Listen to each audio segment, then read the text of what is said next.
Conway Twitty is considered one of the greatest musical artists of all time. He shined as a singer, songwriter, recording artist, producer, and all-around entertainer. Many people don't know this, but he was even a pretty decent baseball player, and at one point considered going pro. Over the course of his time in the spotlight, he cut 55 #1 singles, sold out countless concerts, won numerous awards, and lived a life that was, without question, one of a kind. Sadly, Conway Twitty departed this world sooner than expected. He was only 59 when he died of an abdominal aortic aneurysm in Springfield, Missouri in 1993. As sad as it is to lose a star to death in an untimely way, it's even more distressing to learn their death could have possibly been prevented. Join Facts First as we ask the question, could Conway Twitty's death have been avoided?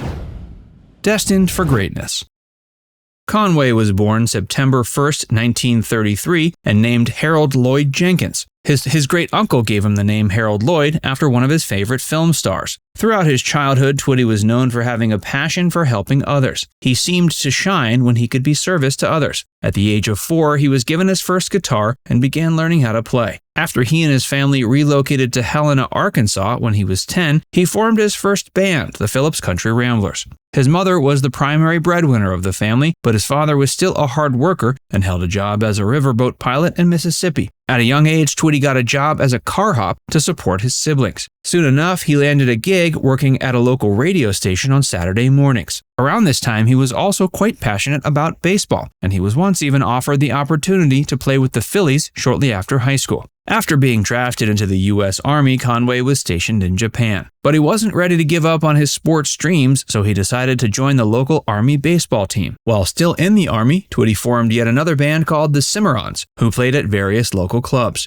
In the mid-50s, Twitty was honorably discharged from the Army. Just like Elvis, who was also an Army vet, Twitty found himself suddenly quite popular as a civilian, but the King's influence didn't stop there. In fact, after hearing one of Presley's songs, Conway even started writing rock and roll songs. Having finally discovered his true passion in life, Twitty moved to Memphis, Tennessee to pursue a career in music. Before we tell you more about his career, be sure to give this video a like and subscribe to Facts First if you haven't already. Twitty's meteoric rise to fame.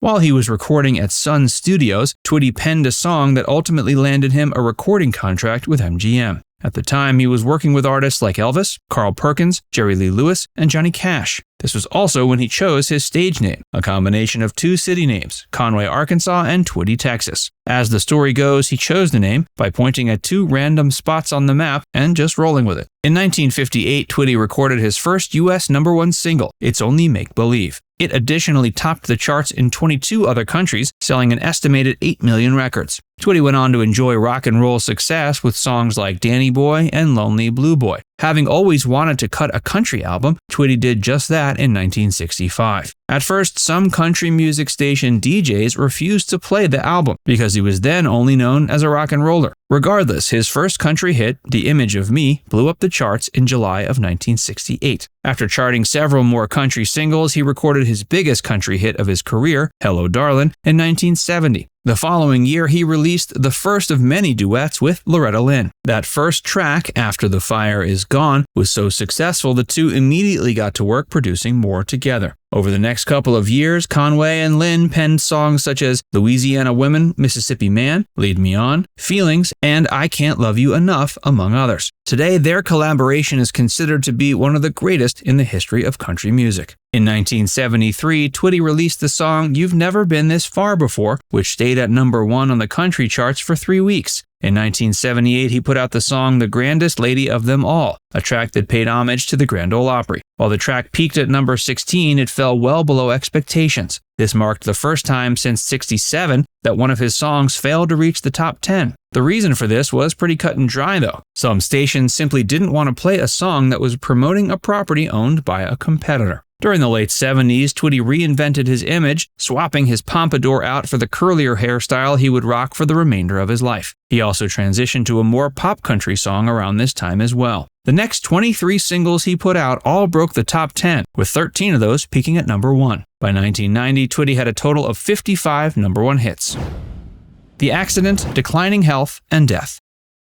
In 1981, Twitty was getting out of his tour bus when he slipped on the steps and hit his head, knocking himself out. He was found by a member of his tour band, John Huey, a talented steel guitar player. Many people close to Twitty, including his friends and family, said Twitty underwent a significant personality change after this incident. According to physicians, a traumatic head injury has the ability to cause a person to lose a degree of control over their emotional expressions. This somewhat rare condition is known as emotional lability and can alter the way a person reacts to specific situations. While it's never been confirmed that Twitty was a sufferer from this ailment, there's a strong possibility he was. But his head injury likely didn't lead to the condition that eventually claimed his life. On June 4, 1993, Conway Twitty suddenly fell ill while playing a show at the Jim Stafford Theater in Branson, Missouri. Shortly after, he collapsed while in his tour bus and was rushed to the hospital. After running tests, he was rushed into surgery, but sadly he didn't live to see another day. He died from an abdominal aortic aneurysm in the early morning hours of June 5, 1993, at Cox South Hospital in Springfield. He was only 59. Loretta Lynn, his longtime duet partner, was able to briefly see Twitty as he was being admitted to the hospital. While she wasn't able to properly say goodbye, as she had no idea at the time what he was dealing with, at least she got to see her old friend one last time before he left this world. Now it's time to hear from you. What's your favorite Conway Twitty song? Let us know in the comments section below. And before you go, make sure you give this video a like and subscribe to Factsverse if you haven't already. Click the bell icon to stay updated on all our latest content.